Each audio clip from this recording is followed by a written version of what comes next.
Posible pa rin ang ulan sa iba't ibang panig ng bansa ngayong weekend dahil sa apat na weather systems.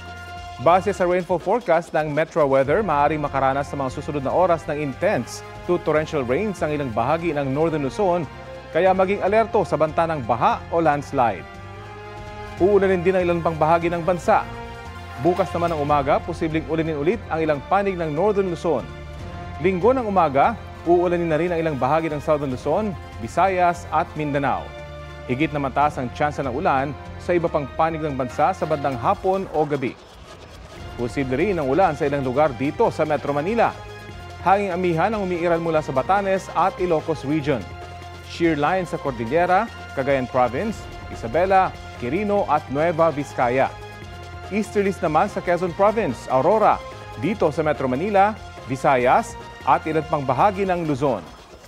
Intertropical Convergence Zone pa rin ang magpapaulan sa Palawan at sa Mindanao.